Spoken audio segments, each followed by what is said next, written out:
everybody, welcome to the first ever Daughter in the Pod. Touch the pods every other Sunday. Your pink hair princess is here to give you the latest and greatest of pop culture. My name is Ava Janae, if you don't already know, which I'm sure you do because I do not have many subscribers. And I am bringing to you Daughter in the Park. I hope you guys can appreciate the intro that I made because that took me quite a while and I love it. I'm not gonna lie, I love it. And I feel like it really reflects the vibe. Today, I want to begin by talking about the global girl group who has been taking over our lives in just a month. Pop Star Academy Katseye has been on Netflix for a month as of filming. If you don't recognize them from their name, you will from this. Touch, touch, touch, touch, touch. That about you way too much. I don't know anyone my age who does not know the dance. If you do not know the dance, you will get to know it. Don't worry, I am gonna get into it. I want to begin this by giving a special shout out to UMG, who is my age, 16. She's 16. She was born in the same month as me, and she is a global girl group star. She's a global pop star. I love you, UMG. Shout out to UMG. Katseye has been taking over our feeds. They are a global girl group comprised by UMG and HYBE. HYBE are the biggest Korean label and UMG is the biggest global label who owns artists like Ariana Grande, Justin Bieber, etc, etc. But more specifically, UMG owns Geffen. Geffen manages artists like Olivia Rodrigo, who is my love. She inspired me to get this leather jacket. I'm not gonna lie, I love you, Olivia. Unsurprisingly, this global girl group was a huge success. The global girl group goes by the name of Katseye, and they recently had a lot of newfound fame from the documentary that came out on Netflix, which shows you the journey of comprising this global girl group. However, these girls got into it thinking that it was just a competition. You know, they're just gonna film the competition. Like, the girls went through the K-pop methodology, which is basically, as far as I know, where they go through monthly check-ins. The girls show off their dancing skills, their singing skills, and they get reviewed. That's how they decide who leaves and who will go further in the competition to become a member of this new global girl group, Katseye. What the girls did not know was that it was a survival competition.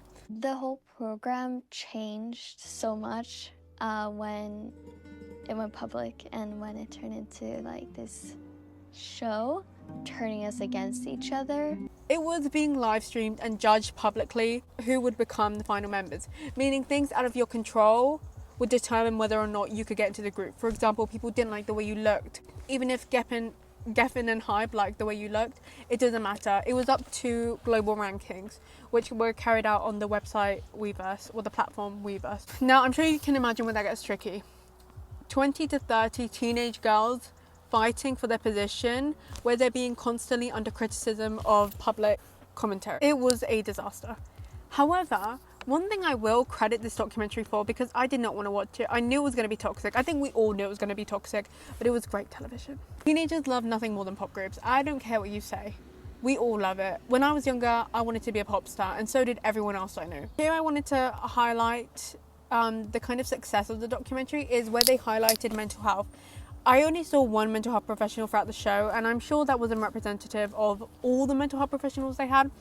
However, they did choose to include clips of girls being upset, girls being frustrated by the way that they did not know that it was going to be a survival competition, which obviously would put them through a lot more scrutiny. Editor Ava popping in here. I didn't explain this very well, but what I was trying to say is I wanted to say well done to the producers for including the parts about mental health. However, the show also did intentionally put the girls through stressful exercises and stressful competitions, which they didn't know was going to happen. For example, I showed you the clip earlier of Lexi leaving, and I don't know why they chose to include it, but kind of props to them because it would have put the show under more scrutiny, is what I was trying to say. Mental health has been a priority, however, great TV was a further priority. So I'm going to just quickly tell you who were chosen and kind of what their background is, because it is a global girl group. It comprises of Sophia from the Philippines, Filipina queen. Next we have Manon from Switzerland. I love Manon, she is so friggin' slay. All the girls are slay, they're so great. Next we have Daniela, who is Cuban American. She is my personal bias. She's my personal bias. I loved her on the show. She was incredible. If you saw that woman in heels, you would think, wow. You would also be being like, yes, ma'am. I'd love to know you guys' biases.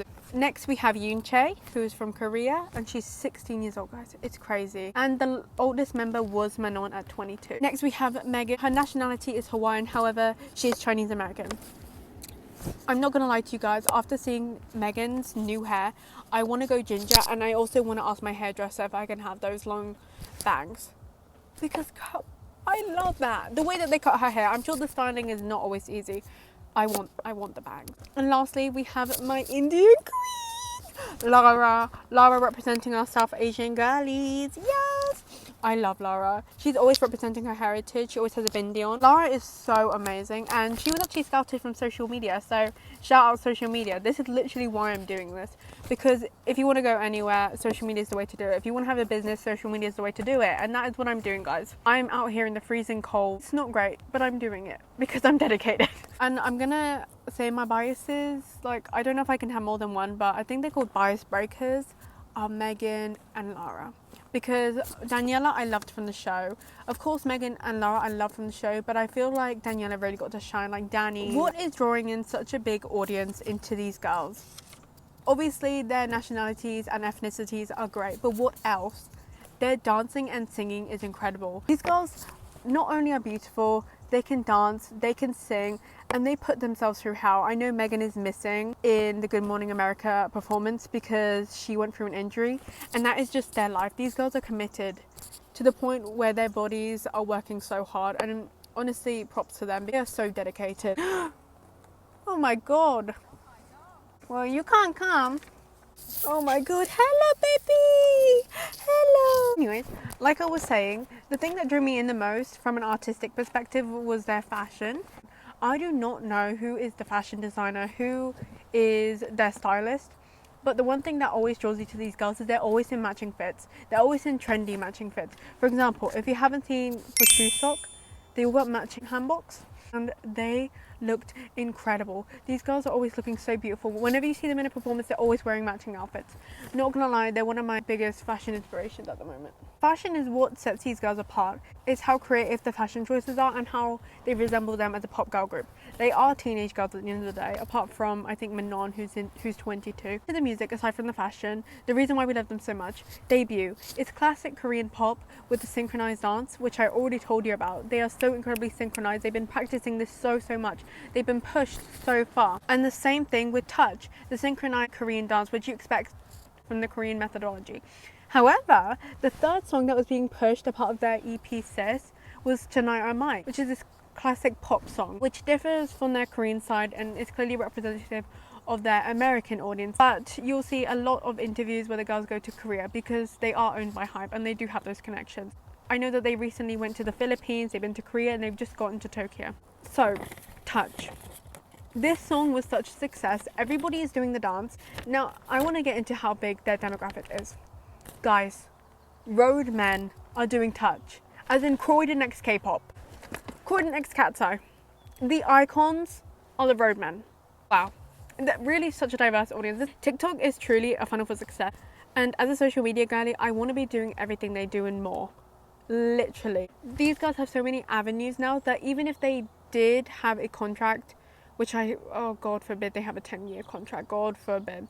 But even if they did end up leaving their contract, they could all become independent artists and they would have the backing. I'm very excited for the future of music, the future of fashion, and the future of girl groups. I think we all are.